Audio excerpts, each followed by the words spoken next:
So in this video, we'll be looking at an introduction to practical investigations.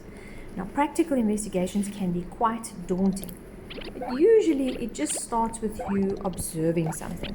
The observation of things that we don't always understand, and then we want to investigate as to why this is so, or why there's a difference. Now, once we're trying to explain something, we're going to hypothesize. In other words, we're going to guess what is going on. Then we will do various tests to figure out what we think the answer is, and we do this through experiments. Now, the word science comes from the Latin word scio, and scio means to know. In other words, the scientific process is just what we do to try and explain things, to know what's going on. Now, the scientific process involves a step-by-step series of actions similar to walking. We take one step at a time. So as you saw in the little animation at the start of this video, the first thing we do is obviously observe the world around us and then start asking questions. Secondly, we write a hypothesis of what we think the answer is to that question. Thirdly, we plan and we write up and conduct our investigation. While we are doing the investigation, we obviously need to record our findings. That's called collecting data. As soon as we've got those findings, we've got the numbers, we've got the data, we will analyze the data and draw conclusions. We will lastly then evaluate the success of our investigation and reflect whether the results are actually reliable.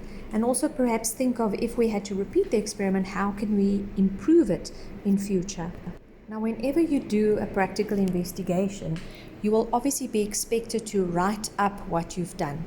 The investigation should be written up so that other scientists can use your results or even repeat your investigation. So whenever you get asked to write a scientific report, these are the headings or the subheadings that you'll have in your report, and we're going to look at them one by one. The first heading is called the aim. Now, the aim is actually always a statement that starts with the word to, and it's going to give you the purpose of the experiment. In other words, why are we doing this experiment? Now, let's look at a specific example. So you get a test or a practical or an experiment, and it says the students of the King's School conducted an investigation to find out whether bean seeds germinate faster in the shade or in the sun. Now, the first thing, if you look at this statement, it just says that the King's School kids did an experiment. How do we find the aim? Now, it's actually really simple. So first thing, you grab your highlighter and you look for the word to in the statement. As soon as you find the word to, you actually put your highlighter down and you highlight the entire rest of the sentence from the word to all the way to the full stop. Guess what? The underlined sentence is actually the aim. The aim of this experiment would be to find out whether bean seeds germinate faster in the sun or in the shade. So now that we know what the aim is, we need to formulate a hypothesis. So the hypothesis is a possible answer to the question that you've asked. So it's going to always be written as a statement, not a question. It's going to be a statement. You can think of it as if it's a prediction of what you think will happen. But it obviously must be a statement that you're able to test or that you can investigate to determine whether it's true or not. So let's look at our actual example again and see what the hypothesis would be. So in the aim, or the underlined or highlighted sentence that we did earlier, let's find the keywords. The bean seeds germinating are circled in blue. I think that's keywords. And then also whether it's in the shade or in the sun, highlighted or circled in purple. So those are my keywords. So what I do is I write those keywords down and then I make a sentence with them. So the keywords I circled was germinating bean seeds and shade or sun. So if I put them together, I'm going to guess that bean seeds germinate faster in the sun. Someone else might guess bean seeds germinate slower in the sun. Both of those would be a hypothesis and both would be correct, but you have to be specific about your hypothesis. What do you actually predict?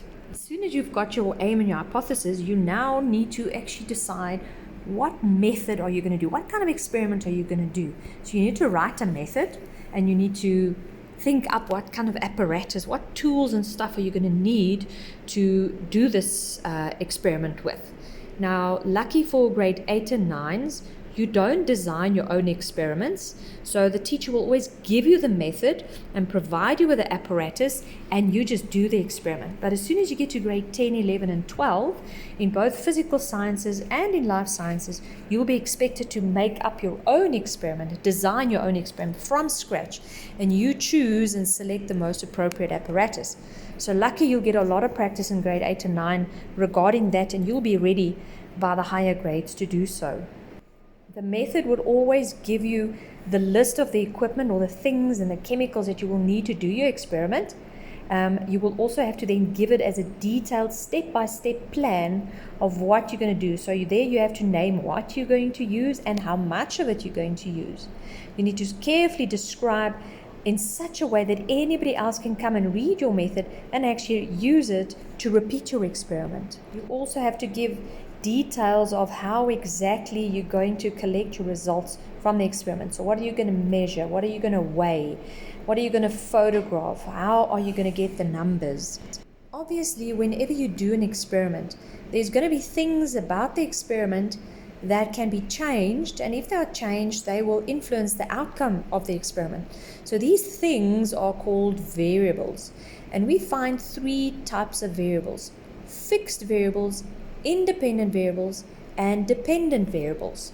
So let's quickly reverse back to our original example we did earlier. Remember when we highlighted the sentence in yellow or underlined it in yellow to find the aim or the purpose of the experiment? In this example, we saw the aim was to find out whether bean seeds germinate faster in the shade or in the sun. In this sentence, this aim, we circled the key words to make a hypothesis. Now, if we look at this again, guess what we call those key words? Yep, you're right. Those key words are the variables. So which variables do you think, which of these keywords, if I am the scientist, which one of these keywords in an experiment can I control?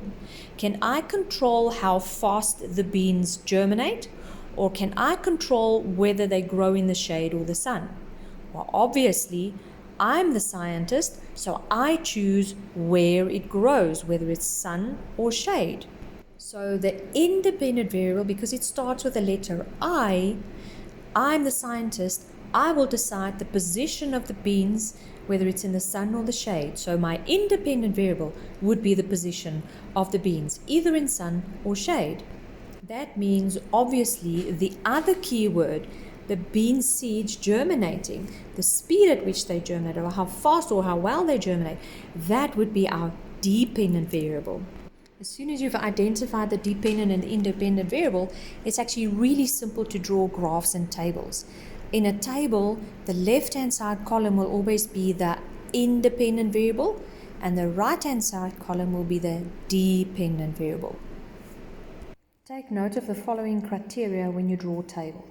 Always make sure you have a heading, that you've used your ruler to neatly rule the lines, that your headings are properly done, correctly done in the columns.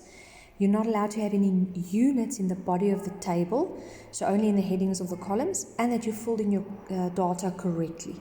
So if you look at this table, you can clearly see that in the headings, the height of the stem, the unit centimeters is only given in the heading.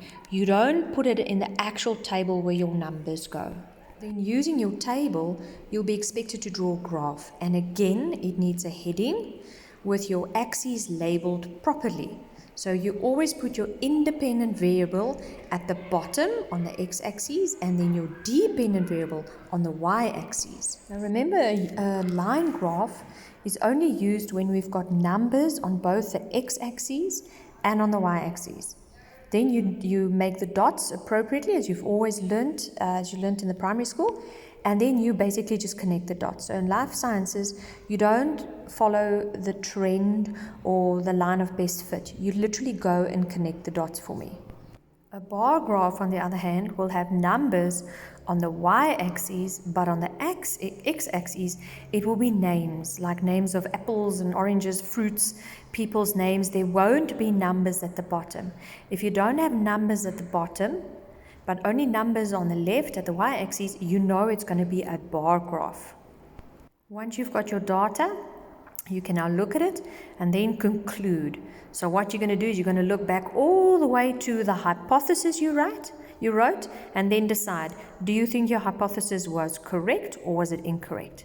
And then you will write your answer. The conclusion is the hypothesis was correct. You'll get a mark for that. Or perhaps your hypothesis was incorrect.